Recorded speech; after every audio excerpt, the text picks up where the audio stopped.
Sometimes it's good to know what you're getting into.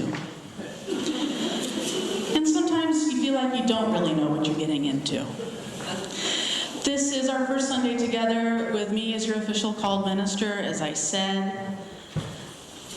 Some of you lay leaders, members, friends, guests, visitors, youth, children, you might be wondering what you've gotten into with me as your new called minister. More importantly, I'm wondering what I've gotten myself into. But I don't think we'll answer that question definitively today. But as the song says, something tells me I'm into something good. So, thinking about this ingathering Sunday and the water communion, I've been thinking a lot about water. And one of my first memories or experiences with water, one of the first times I can remember being in water, strangely enough, is when I was a toddler and my family was visiting with my aunt. We said aunt, I have to admit I'm not from here originally. With my aunt and my cousins in California. And, I was playing together with my cousins, and I was just a little toddler at the time. And so it was common practice in those days. I don't know if people still do this so much, you'll have to tell me. But it was common practice at the time for really young children, toddlers at least, to take baths together. So, at the end of a day of playing together, there were just two toddlers among the cousins, me and my other very young cousin. And my mother and my aunt decided that we should take a bath together. Okay, no big deal. So we get in the bathtub, and I start to see a ring of dirt forming around the bathtub. Now this concerns me a little bit, even though I'm very young. I'm used to having my own ring of dirt. But there was something about the shared ring of dirt that kind of bothered me. But then something even more concerning happened. My cousin giggled.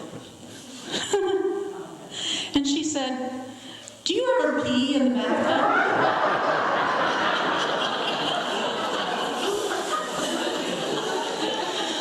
I was quite taken aback. And I said, "No." And then my little gears were turning, and I said, "Please don't pee in the bathtub." So what is the moral of this story?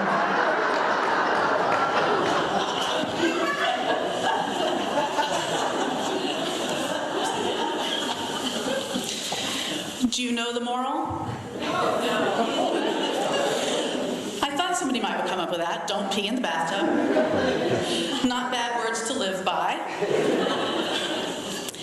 But I think the moral of the story is this.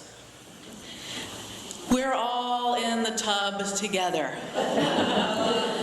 We're wading the waters together. We're all going to leave our very special and particular and unique ring of dirt in the shared tub. I know I will be leaving my ring of dirt. Together we'll create something, a unique dirt ring. But don't be overly concerned. It's all part of the nature of being in this together. I have faith that we'll come out of this better off than when we started.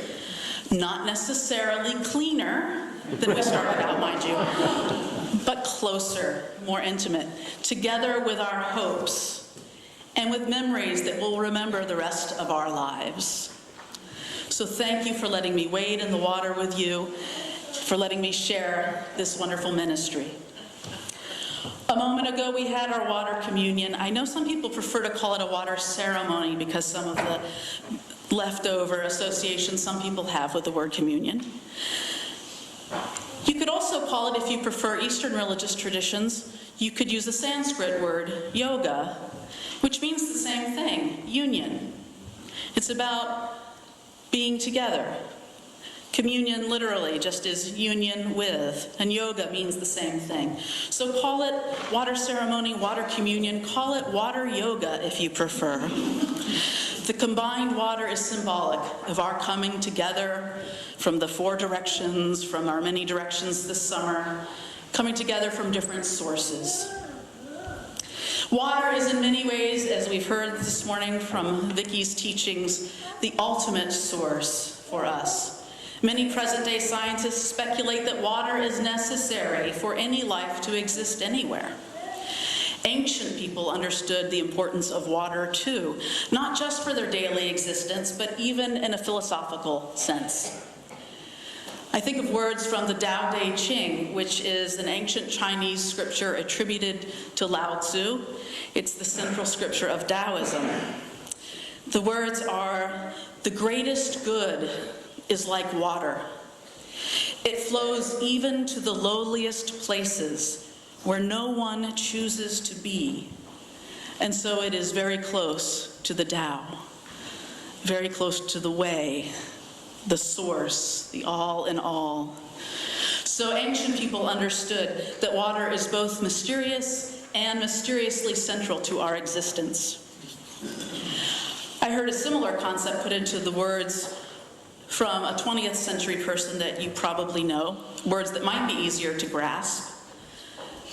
Words of a well-read philosopher in his own right, but you might know him better as a martial artist. Words of Bruce Lee.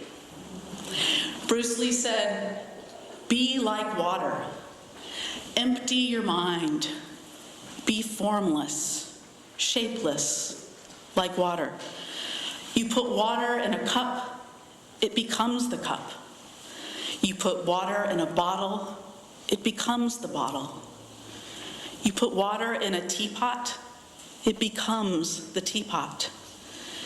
Be water, my friend." So said Bruce Lee. Actually, like it or not, we are water. As you might have heard or read somewhere yourselves, 70% of our body is made up of water. And interestingly, about 70% of the Earth's surface is covered by water too. So in many ways, this is a water planet, and we are water beings. Some have said that being 70% water, we humans are basically cucumbers with anxiety.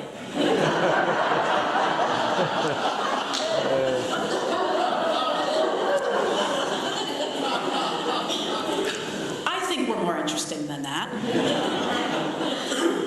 But I will conclude my reflection today with this thought. Many religious traditions speak of holy water. It's used in religious sacraments and lots of different traditions. Today, we made our own holy water with our togetherness, with our union, our intentions, with our loving kindness. We are the holy water. With our words, thoughts, and deeds of loving kindness, may we be ever so. Blessed be, and amen.